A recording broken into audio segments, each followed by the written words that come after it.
Hey guys, so good to see you. Brian here at Church at the Front Range. The passages we're going to focus on today is Exodus 7 through 10. And I'm not for sure about you, but every time I've heard about a hardening of the heart in Scripture, I always think of one person. And who is that? It's Pharaoh. And at the same time, every time I've read this in Scripture, I've always been confused. I mean, check out this verse right here in Exodus 7:3, which is part of today's reading. It says this, and this is God talking. He says, "But I will harden Pharaoh's heart, and though I multiply my signs and wonders in Egypt, he will not listen to you." You see, so many people read this and they say, why would God actually do this? I mean, does God actually harden people's heart? But one of the things that many of us fail to understand is that for a long time, way before God ever hardened Pharaoh's heart, what did Pharaoh do? He first hardened his own heart.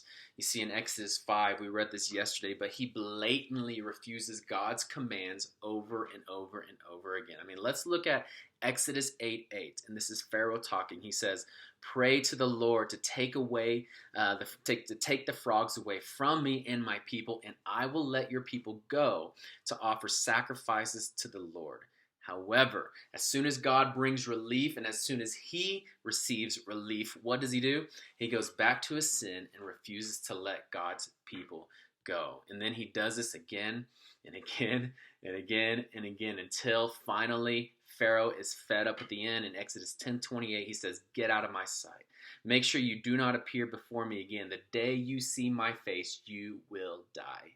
You see, as we read this throughout the entire time, Pharaoh never once meets God's commands or his demands. Yet, we see it. He repents, right? Only for a moment, but when he experiences relief, he relents from repenting because he never comes to God in wholehearted submission.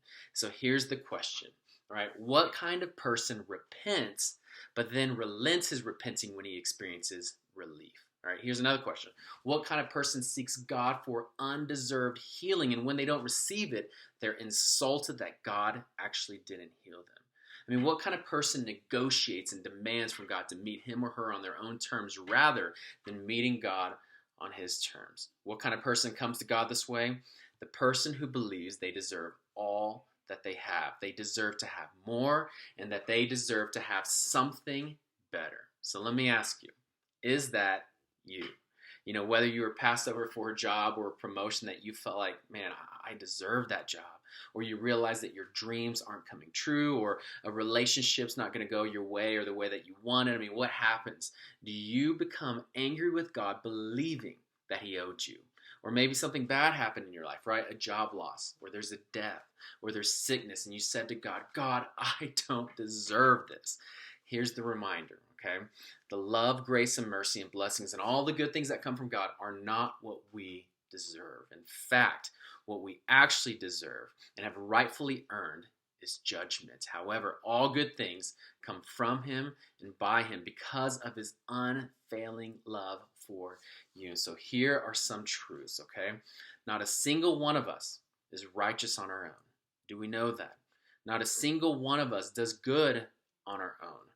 We don't even seek God on our own. All of us are sinners, and our sin deserves one thing. It's death now and death eternally. And so until we actually realize this, that we do not deserve a single good thing from God, we will always be feeding this "I deserve," and we'll be hardening our hearts towards God. You see, on 16 different occasions between Exodus 5 and 12, we are told one of the following, okay? We're told that Pharaoh hardened his heart. We're also told that his heart became hard, and we're also told that God hardened Pharaoh's heart. And though the word for hardening is the same in English, it's not in Hebrew. You see, when Pharaoh hardened his heart, the word is kabed in Hebrew, which means to make heavy, thick, or slow, making it impenetrable and unresponsive. Like his heart is just not responding to God. However, when God hardens Pharaoh's heart, the primary word used, it actually means to strengthen or to encourage. You see, God is not acting in opposition to Pharaoh, but rather he's acting in agreement with Pharaoh in what Pharaoh is already doing. So here's the point. Our choices and our response to God's commands, they always matter. So don't resist. Pursue in faith and obedience. And the longer you don't wholly submit to everything, the harder your heart will get towards him. And remember, we're not deserving of any good thing other than death now and death eternally, but yet we have everything where? In him. So again, don't allow your hearts to be hardened, but instead be malleable, allowing God to shape, to move, and to direct as he sees fit, no matter what the cost or circumstances, because he loves you and wants to use you to display his kingdom. God bless. Hope you have a great day. Bye-bye.